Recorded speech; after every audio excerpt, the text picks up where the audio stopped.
ತುಲಾ ರಾಶಿಯಲ್ಲಿರ್ತಕ್ಕಂಥವ್ರು ರಾಶಿ ನಕ್ಷತ್ರಚಾರ ಪ್ರಕಾರ ತುಲಾ ರಾಶಿಯಲ್ಲಿರ್ತಕ್ಕಂಥವ್ರ ಮನಸ್ಸು ಚಂಚಲತೆಯಿಂದ ಇದ್ದು ಮಾಡುವಂತಹ ಕೆಲಸಗಳು ಯಾವುದೂ ಒಂದು ಪರಿಪಕ್ವವಾಗಿ ಆಗದಂತಹ ಪರಿಸ್ಥಿತಿ ಇದೆ. ತುಲಾ ರಾಶಿಯಲ್ಲಿರ್ತಕ್ಕಂಥವರು ಉದ್ಯೋಗದಲ್ಲಿ ಪ್ರಗತಿ ಕಾಣಲಿಕ್ಕಾಗಿ ತಾವು ಮಾಡ್ತಕ್ಕಂಥ ವ್ಯವಹಾರಗಳು ಕೆಲಸ ಕಾರ್ಯಗಳ ಬಗ್ಗೆ ಸಾಕಷ್ಟು ಅಭಿವೃದ್ಧಿ ಕಾಣಲಿಕ್ಕಾಗಿ ಮಾಡುವ ಕೆಲಸದ ಜೊತೆಗೆ ಮತ್ತೊಂದು ಕೆಲಸ ಆಗಲಿ ಅಥವಾ ಒಂದಿಷ್ಟು ಹಣ ಹೂಡಿಕೆ ಮಾಡ್ತಕ್ಕಂಥದ್ದಾಗಲಿ ಅಥವಾ ತಾವು ಮಾಡ್ತಕ್ಕಂಥ ವೃತ್ತಿ ಧರ್ಮವನ್ನು ಮತ್ತಷ್ಟು ಅಭಿವೃದ್ಧಿ ಪಡಿಸ್ಕೊಳ್ಳೋಕ್ಕಾಗಿ ಒಂದಿಷ್ಟು ಸಲಹೆಗಳನ್ನು ಅಥವಾ ಒಂದಿಷ್ಟು ಹಿರಿಯರ ಒಂದು ಮಾತುಕತೆ ಮಾಡ್ತಕ್ಕಂಥದ್ದು ಇಂಥೆಲ್ಲ ವಿಚಾರಗಳನ್ನು ಇವತ್ತು ಗಮನದಲ್ಲಿಟ್ಕೊಂಡಿರ್ತೀವಿ. ಆದರೆ ಯಾವುದೇ ಒಂದು ಕೆಲಸ ಆಗಬೇಕಾದರೂ ಸಹಿತ 11 ಗಂಟೆ ನಂತರ ಅಂದರೆ ಇವತ್ತಿನ ಬೆಳಗಿನ 11 ಗಂಟೆ ನಂತರ ಮಾಡುವ ಕೆಲಸವೆಲ್ಲವೂ ಸಹಿತ ಮಂದಗತಿಯಲ್ಲಿ ಸಾಗ್ತಾ ಹೋಗುತ್ತೆ. ಅದಕ್ಕೋಸ್ಕರ ಇವತ್ತು ನೀವು ಮಾಡುವ ಕೆಲಸದಲ್ಲಿ ಅಭಿವೃದ್ಧಿಯನ್ನು ಕಾಣಬೇಕಾದರೆ ಮಹಾಗಣಪತಿಯನ್ನು ಪ್ರಾರ್ಥನೆ ಮಾಡಿ. ಮಹಾಗಣಪತಿಯ ಪ್ರಾರ್ಥನೆ ಗಣಪತಿಗೆ ಒಂದಿಷ್ಟು ವಿಶೇಷವಾಗಿರ್ತಕ್ಕಂಥ ಬಿಳಿ ಎಕ್ಕದ ಹೂ ಆಗಲಿ ಗರಿಕೆ ಆಗಲಿ ಇಂತಹದ್ದನ್ನು ಗಣಪತಿ ಪಾದದ ಮೇಲೆ ಇಟ್ಟು ಪ್ರಾರ್ಥನೆ ಮಾಡಿ ನಂತರ ನಿಮ್ಮ ಕೆಲಸ ಕಾರ್ಯದ ಕಡೆ ಗಮನ ಕೊಡೋದು ಸ್ವಲ್ಪ ಮಟ್ಟಿಗೆ ನೆಮ್ಮದಿ. ಆದರೂ ಇವತ್ತಿನ ದಿವಸ ಯಾವುದೇ ಒಂದು ಕೆಲಸ ಕಾರ್ಯಗಳಲ್ಲಾದರೂ ಒಂದಿಷ್ಟು ಅಭಿವೃದ್ಧಿಯನ್ನು ಕಾಣಬೇಕಾದರೆ ಮನೆಯಿಂದ ಆಚೆ ಹೊರಡಬೇಕಾದ್ರೆ ಒಂದಿಷ್ಟು ಶಿವಾರಾಧನೆ ಮಾಡಿರ್ತಕ್ಕಂಥ ಭಸ್ಮ ಅಂದರೆ ವಿಶೇಷವಾಗಿರ್ತಕ್ಕಂಥ ಭಸ್ಮ ಪ್ರಸಾದವನ್ನು ಶಿವನಿಗೆ ಅರ್ಚನೆ ಮಾಡಿರ್ತಕ್ಕಂಥ ಭಸ್ಮ ಪ್ರಸಾದ ಅಥವಾ ಮನೆಯಲ್ಲಿ ಭಸ್ಮ ಇದ್ದರೂ ಸಹಿತ ಆ ಭಸ್ಮವನ್ನು ಸ್ವಲ್ಪ ಹಣೆಗೆ ಧಾರಣೆ ಮಾಡೋದ್ರಿಂದ ಹಣೆಗೆ ಭಸ್ಮವನ್ನಿಟ್ಕೊಂಡು ನಿಮ್ಮ ಕೆಲಸ ಕಾರ್ಯಕ್ಕೆ ಆಚೆ ಹೊರಟ್ರೆ ಅಷ್ಟೇ ವಿಶೇಷವಾದಂಥ ಫಲವನ್ನು ಸಿದ್ಧಿಪಡಿಸ್ಕೊಳ್ಬಹುದು. ಹಾಗೆ ಮನೆಯಿಂದ ಆಚೆ ಹೊರಡುವಾಗ ಒಂದು ಸ್ವಲ್ಪ ನೀರನ್ನ ತುಳಸಿ ಗಿಡಕ್ಕೆ ಹಾಕಿ ಒಂದು ಉದ್ದರಣೆಯಷ್ಟು ತುಳಸಿ ತೀರ್ಥವನ್ನು ತೆಗೆದುಕೊಂಡು ಆಚೆ ಹೊರಡೋದ್ರಿಂದಲೂ ಸಾಕಷ್ಟು ಒಳಿತನ್ನು ಕಾಣ್ತೀರಿ. ಇನ್ನು ವೃಶ್ಚಿಕ ರಾಶಿ. ವೃಶ್ಚಿಕ ರಾಶಿಯಲ್ಲಿರ್ತಕ್ಕಂಥವ್ರು ರಾಶಿ ಫಲದಲ್ಲಿ ವೃಶ್ಚಿಕ ರಾಶಿಯವರಿಗೆ ಆರೋಗ್ಯ ಮನಸ್ಥಿತಿ ಹಾಗೂ ಮಾಡ್ತಕ್ಕಂಥ ವ್ಯವಹಾರಗಳು ಯಾವಾಗ ಲಾಸ್ ಆಗ್ಬೋದು ಯಾವಾಗ ಏನಾಗ್ಬೋದು, ಎಷ್ಟು ಸಮಾಧಾನವಾಗಿದ್ದರೂ ಏನಾದರೂ ಒಂದು ಕಡೆ ಕುಂಠಿತವಾಗುತ್ತೇನೋ ಅಥವಾ ನಿಮ್ಮ ನಂಬಿರ್ತಕ್ಕಂಥವ್ರು ನೀವು ಯಾರನ್ನ ನಂಬಿ ಕೆಲಸ ಮಾಡ್ತಿರ್ತೀರೋ ಯಾರ ಹಿಂದೆ ಮುಂದೆ ನಿಮ್ಮ ಒಂದು ಜನ ನಿಮಗೆ ತುಂಬ ಹತ್ತಿರ ಇರ್ತಕ್ಕಂಥವ್ರು ನಿಮ್ಮ ಬಂಧು ಬಾಂಧವರು ಅಂತೇಳಿ ನೀವು ನಂಬಿರ್ತೀರೋ ಅಂಥವರಿಂದಲೇ ಸ್ವಲ್ಪ ಮೋಸ ಆಗುವಂಥ ದಿನವೂ ಇವತ್ತು. ಅದರಿಂದ ವೃಶ್ಚಿಕ ರಾಶಿಯವರು ಹಾಕುವ ಪ್ರತಿಯೊಂದು ಹೆಜ್ಜೆಯೂ ಸಹಿತ ಜೋಪಾನ ಎಚ್ಚರಿಕೆ ನಡೆಯಬೇಕು. ಸಾಧ್ಯವಾದಷ್ಟು ಎಚ್ಚರಿಕೆಯಿಂದಿದ್ದರೆ ಸ್ವಲ್ಪ ಮಟ್ಟಿಗೆ ನೆಮ್ಮದಿ ನೋಡಬಹುದು. ಏನೇ ಆದರೂ ವೃಶ್ಚಿಕ ರಾಶಿಯವರು ಇವತ್ತಿನ ದಿವಸ ಮಹಾವಿಷ್ಣುವನ್ನು ಪ್ರಾರ್ಥನೆ ಮಾಡಿ. ಮಹಾವಿಷ್ಣುವಿನ ಆರಾಧನೆಯೂ ಬೇಕು. ಅದರೊಂದಿಗೆ ಯಾವುದಾದ್ರೂ ಶಕ್ತಿ ದೇವಸ್ಥಾನಕ್ಕೆ ದರ್ಶನಕ್ಕೆ ಹೋಗಿ ಬರ್ತಕ್ಕಂಥದ್ದು ಒಳಿತು. ಶಕ್ತಿ ದೇವತೆಯ ದರ್ಶನ ಮಾಡೋದ್ರಿಂದ ವೃಶ್ಚಿಕ ರಾಶಿಯವರ ಪ್ರಸ್ತುತ ಇರತಕ್ಕಂಥ ಗ್ರಹಗತಿಗಳಲ್ಲಿ ಆಗುವಂತಹ ವ್ಯತ್ಯಾಸಗಳನ್ನು ಸ್ವಲ್ಪ ತಡ್ಕೊಳ್ಬಹುದು. ಜೊತೆಗೆ ಇವತ್ತಿನ ದಿವಸ ಅವರೇ ಬೇಳೆ ಅಥವಾ ಉದ್ದಿನ ಬೇಳೆ, ಸಾಧ್ಯವಾದಷ್ಟು ಅವರೇ ಬೇಳೆ ಇದ್ದರೆ ಬಹಳ ಬೇಗ ಕೆಲಸ ಆಗುತ್ತೆ. ಒಂದು ಚಿಟಿಗೆಯಷ್ಟು ಅವರೇ ಬೆಳೆಯನ್ನು ತೆಗೆದುಕೊಂಡು ಪೂರ್ವಾಭಿಮುಖವಾಗಿ ನಿಂತು ವೃಶ್ಚಿಕ ರಾಶಿಯವರು ದೃಷ್ಟಿ ತೆಗೆದು ಆಚೆಗೆ ಹಾಕೋದ್ರಿಂದ ಸ್ವಲ್ಪ ಮಟ್ಟಿಗೆ ನೆಮ್ಮದಿ ಕಾಣಬಹುದು. ಅವರೇ ಅಂದರೆ ಶುಕ್ರ.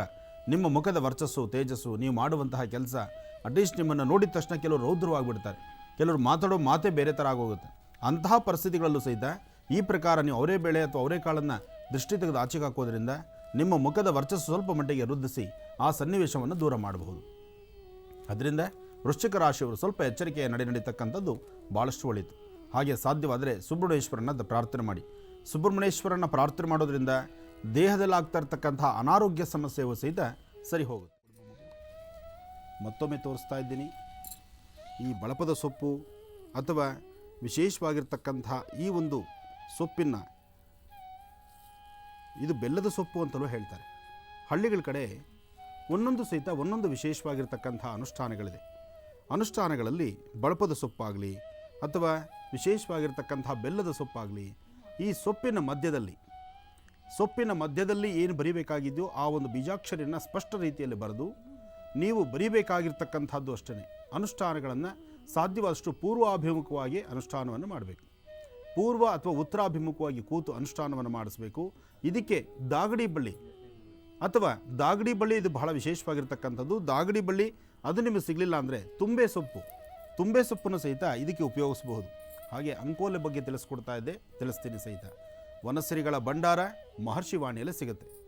ಆ ನಮ್ಮ ಮಹರ್ಷಿವಾಣಿನಲ್ಲಿ ಸಿಗುವಂತಹ ವನಸಿರಿಗಳ ಬಗ್ಗೆ ಸಂಪೂರ್ಣ ಮಾಹಿತಿಯನ್ನು ನೀವು ತಿಳ್ಕೊಳ್ಬಹುದು. ಇರಲಿ, ಈಗ ಅದಕ್ಕೂ ಮುನ್ನ ತಾಯಿನ ಪ್ರಾರ್ಥನೆ ಮಾಡೋಣ. ಎಲ್ಲರೂ ಶ್ರದ್ಧೆಯಿಂದ ನಾವು ಪ್ರಾರ್ಥಿಸಿದ್ದೀವಿ. ಅರ್ಚನೆ ಆಗಿದೆ. ಬ್ರಾಹ್ಮಿ ಮಹೇಶ್ವರಿ ಕೋಮಾರಿ ವೈಷ್ಣವಿ ವಾರಾಹಿ ಇಂದ್ರಾಣಿ ಚಾಮುಂಡ ಚಂಡಿಕಾ ಮಹಾಲಕ್ಷ್ಮೀ ದೇವತಾಭ್ಯೋ ನಮಃ. ಯಾಕೆಂದರೆ ಸಮಯದ ಅಭಾವ ಆದ್ದರಿಂದ 108 ನಾಮಗಳನ್ನು ತಾಯಿಯ ಮುಂದೆ ಇಡಲಿಕ್ಕಾಗಿಲ್ಲ. ಆದರೂ ನಾವು ಈ ಅನುಷ್ಠಾನವನ್ನು ಮಾಡ್ತೀವಿ. ಜವಾಬ್ದಾರಿ ಸಮಯ ಏನೇ ಇದ್ದರೂ ಮಾಡಬೇಕಾದಂತಹ ಧರ್ಮಶಾಸ್ತ್ರ ರೀತಿಯ ಅನುಷ್ಠಾನ ಏನಿದೆ ಆಗಮಶಾಸ್ತ್ರ ಪ್ರಕಾರ ಅನುಷ್ಠಾನಗಳನ್ನು ನಾವು ಮಾಡಲೇಬೇಕಾಗತ್ತೆ. ಮಾಡೋಣ. ಎಲ್ಲರೂ ಪ್ರಾರ್ಥನೆ ಮಾಡಿ. ನಮ್ಮೊಂದಿಗೆ ನೀವು ಪ್ರಾರ್ಥಿಸಬಹುದು. ಓಂ ಹೂ ಕೈ ತಗೊಳ್ಳಿ. ಪ್ರಾರ್ಥನಾಂಚ ಕರಿಷ್ಯೇ या देवी देवी सर्वभूतेषु सर्वभूतेषु लक्ष्मीरूपेण संस्थिता नमस्तस्यै नमस्तस्यै नमस्तस्यै नमस्तस्यै नमस्तस्यै नमस्तस्यै नमो नमः नमो नमः सर्वमंगल मांगल्ये शिवे सर्वार्थ साधके शरण्ये त्र्यंबके देवी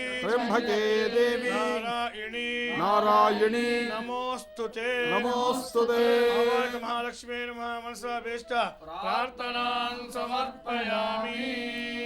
ಶುಕ್ರವಾರ ಆದ್ರಿಂದ ದುರ್ಗೆಯ ಅವತಾರವೂ ಇಲ್ಲಿರೋದ್ರಿಂದ ಓಂ ಧುಂ ದುರ್ಗಾಯೈ ನಮಃ ಓಂ ಧುಂ ದುರ್ಗಾಯೈ ನಮಃ ಓಂ ಧುಂ ದುರ್ಗಾಯೈ ನಮಃ. सर्वस्वरूपे सर्वेशे सर्वशक्ति समन्विते भयभ्रस्त्राहिनो देवी दुर्गा देवी नमोस्तुते. नमस्तेस्तु महामाये श्रीपीठे सुरपूजिते शङ्खचक्रगदाहस्ते महालक्ष्मी नमोस्तुते. महालक्ष्मी नमः दुर्गायै नमः मनसाभीष्ट प्रार्थनान् समर्पयामि.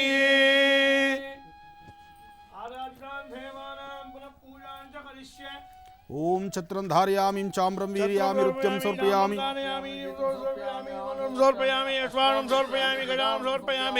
समस्त राजोपचार देवोपचार सत्योपचार मानसोपचार पूजान् समर्पयामि.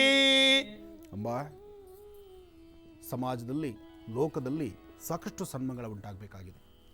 ಜೊತೆಗೆ ಪ್ರತಿಯೊಂದು ಕಾಲಕ್ಕೂ ಆಗ್ತಿರ್ತಕ್ಕಂಥ ಅವಘಡಗಳು ರೈತರಿಗಾಗಲಿ ಅಥವಾ ಸಕಾಲಕ್ಕೆ ಮಳೆ ಬೆಳೆ ಆಗದಿರತಕ್ಕಂಥದ್ದಾಗಲಿ ಇದೆಲ್ಲವೂ ಸಹಿತ ಸಮೃದ್ಧಿಯಿಂದ ಆಗಬೇಕು.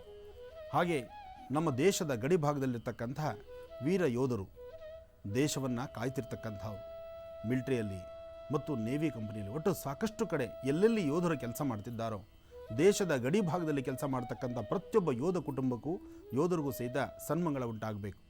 ರೈತರು ಚೆನ್ನಾಗಿರಬೇಕು. ದೇಶದ ಬೆನ್ನೆಲುಬು ರೈತರು ಸುಭಿಕ್ಷತನದಿಂದ ಕಾಲಕ್ಕೂ ಮಳೆ ಬೆಳೆ ಆದರೆ ರೈತರಿಗೆ ಬೇಕಾಗಿರ್ತಕ್ಕಂಥದ್ದು ಒಳ್ಳೆ ಮಳೆ, ಕೆರೆ ಬಾವಿಗಳಲ್ಲಿ ನೀರು. ಹಾಗೆ ನಾವು ಪರಿಸರವನ್ನು ಸಂರಕ್ಷಣೆ ಮಾಡಬೇಕು. ಪರಿಸರದಲ್ಲಿ ಈ ಬಾರಿ ಕೆರೆ ಬಾವಿಗಳಲ್ಲಿ ನೀವು ಗಣಪತಿ ವಿಸರ್ಜನೆ ಮಾಡುವಾಗ ಸಾಧ್ಯವಾದಷ್ಟು ಫಾಸ್ಟ್ ಆಫ್ ಫೆರಿಸ್ ಗಣಪತಿಗಳನ್ನು ತರ್ತಕ್ಕಂಥದ್ದು ಪೂಜಿಸ್ತಕ್ಕಂಥದ್ದು ಅಷ್ಟು ಸಮಂಜಸವಲ್ಲ. ಆದಷ್ಟು ಮಣ್ಣಿನ ಗಣಪತಿಗಳನ್ನೇ ಪೂಜಿಸಿ. ಆ್ಯಕ್ಚುಲಿ ಹೇಳಬೇಕು, ಮೊದಲು ಮಣ್ಣನ್ನು ತರ್ತಕ್ಕಂಥದ್ದು ಸಹಿತ ಕೆರೆಯಿಂದ ತರ್ತಿದ್ರು. ಜೇಡಿ ಮಣ್ಣಿನ ತಂದು ಆ ಜೇಡಿ ಮಣ್ಣನ್ನು ಸಂರಕ್ಷಣೆ ಮಾಡಿ ಆ ಜೇಡಿ ಮಣ್ಣಿಂದಲೇ ಒಳ್ಳೆ ಗಣಪತಿಗಳನ್ನು ಮಾಡಿ ಅದನ್ನು ಪೂಜಿಸಿ ಪುನಃ ಗಣಪತಿನ ನೀರಿಗೆ ಬಿಡ್ತಿದ್ರು. ಆಗ ಕೆರೆಯ ನೀರು ಕೆರೆಗೆ ಚೆಲ್ಲುವಂತಿತ್ತು, ಅಂತರ್ಜಲ ಕುಸಿತಿರಲಿಲ್ಲ. ಫಾಸ್ಟ್ ಆಫ್ ಫೆರಿಸನ್ನು ನೀವು ನೀರಿಗೆ ಬಿಡೋದ್ರಿಂದ ಕೆರೆ ಬಾವಿಗಳಲ್ಲಿ ಫಾಸ್ಟ್ ಆಫ್ ಫೆರಿಸ್ ಅದು ಕರಗೋದಿಲ್ಲ ಮತ್ತು ಹೋಗಿ ಸಿಮೆಂಟ್ ಥರ ಎಲ್ಲ ಪೂರ್ತಿ ಹರಡಿಬಿಡುತ್ತೆ. ಆಗ ಜಲ ಭೂಮಿಗೆ ಇಳಿಯೋದಿಲ್ಲ. ಯಾವಾಗ ಅಂತರ್ಜಲ ಪೂರ್ತಿ ಹಾಳಾಗುತ್ತೋ, ನೀರು ಭೂಮಿಗೆ ಇಳಿಯೋದಿಲ್ವೋ, ಆಗ ಭಾಳ ಕಷ್ಟ ಆಗುತ್ತೆ. ರೈತರಿಗೂ ಕಷ್ಟ, ಎಲ್ಲರಿಗೂ ಸಮಸ್ಯೆ. ಈ ಸಮಸ್ಯೆ ಆಗಬಾರ್ದು. ಅದರಿಂದ ಈ ಬಾರಿ ಆದಷ್ಟು ಗಣಪತಿನ ನೀವು ವ್ಯವಸ್ಥಿತವಾಗಿ ಮಣ್ಣಿನ ಗಣಪತಿನಿಟ್ಟು ಆರಾಧನೆ ಮಾಡತಕ್ಕಂಥದ್ದು ಬಹಳ ಉತ್ತಮ. ಮಣ್ಣಿನ ಗಣಪತಿಯ ಆರಾಧನೆ ಆಗಬೇಕು, ವಿಶೇಷವಾದಂಥ ರೀತಿಯ ಅನುಷ್ಠಾನ ಆಗಬೇಕು. ಅನುಷ್ಠಾನ ಆದರೆ ಮಾತ್ರವೇ ಕಾರ್ಯಸಿದ್ಧಿ ಆಗ್ತಕ್ಕಂಥದ್ದು. ನಮ್ಮ ನಾಡಿನಲ್ಲಿ ಅದರಲ್ಲೂ ಇವತ್ತಿನ ದಿವಸ ಹೇಳಬೇಕಂದ್ರೆ ಎಲ್ಲೆಂದೆಲ್ಲೋದ್ರೂ ಸಹಿತ ಅಲಂಕಾರ ಮೂರ್ತಿಗಳಿದೆ. ಅಲಂಕಾರ ಮೂರ್ತಿಗಳು ಅಂದರೆ ಅದು ಫಾಸ್ಟ್ ಆಫ್ ಫೆರಿಸಲ್ಲೇ ಆಗ್ತಕ್ಕಂಥದ್ದು. ಅದರಿಂದ ಅಲಂಕಾರ ಮೂರ್ತಿಗಳಿಗೆ ಅನ್ನೋದಕ್ಕಿಂತ ಶಾಸ್ತ್ರಬದ್ಧವಾಗಿ ಭಾದ್ರಪದ ಮಾಸದಲ್ಲಿ ಬರ್ತಕ್ಕಂಥ ಗಣಪತಿ ಹಬ್ಬದಲ್ಲಿ ಪರಿಸರವನ್ನು ನಾವು ಸಂರಕ್ಷಣೆ ಮಾಡಬೇಕು. ಪರಿಸರವನ್ನು ಸಂರಕ್ಷಣೆ ಮಾಡಿ ಸುತ್ತಮುತ್ತಿರ್ತಕ್ಕಂಥ ಪರಿಸರವನ್ನು ಹಾಳು ಮಾಡದಿರ ಕೆರೆ ಬಾವಿಗಳಲ್ಲಿ ಸಾಧ್ಯವಾದಷ್ಟು ಗಣಪತಿ ವಿಸರ್ಜನೆ ಮಾಡುವಾಗ ಆದಷ್ಟು ಮಣ್ಣಿನ ಗಣಪತಿಗಳನ್ನೇ ತಂದು ಪೂಜಿಸಿ ಮಣ್ಣಿನ ಗಣಪತಿಯನ್ನೇ ಕೆರೆ ಬಾವಿಗಳಿಗೆ ವಿಸರ್ಜನೆ ಮಾಡಬೇಕು. ಅಂತರ್ಜಲವನ್ನು ವೃದ್ಧಿಸಬೇಕು, ಹೆಚ್ಚು ಅಭಿವೃದ್ಧಿಯನ್ನು ಕಾಣಬೇಕು. ಭಗವಂತ ಕೊಟ್ಟಂಥ ಈ ಜ್ಞಾನವನ್ನು ಕಲೆ ವಿಗ್ರಹ ಮಾಡತಕ್ಕಂಥ ಕೈಗಳು ಸಾಧ್ಯವಾದಷ್ಟು ಮಣ್ಣಿನಿಂದಲೇ ವಿಗ್ರಹ ಮಾಡಬೇಕೇ ವಿನಃ ಫಾಸ್ಟ್ ಆಫ್ ಫೆರಿಸಿಂದ ಗಣಪತಿಯನ್ನು ಮಾಡಬೇಡಿ. ಅದರ ಈ ಬಾರಿ ಮಾರಾಟ ಮಾಡಬೇಡಿ.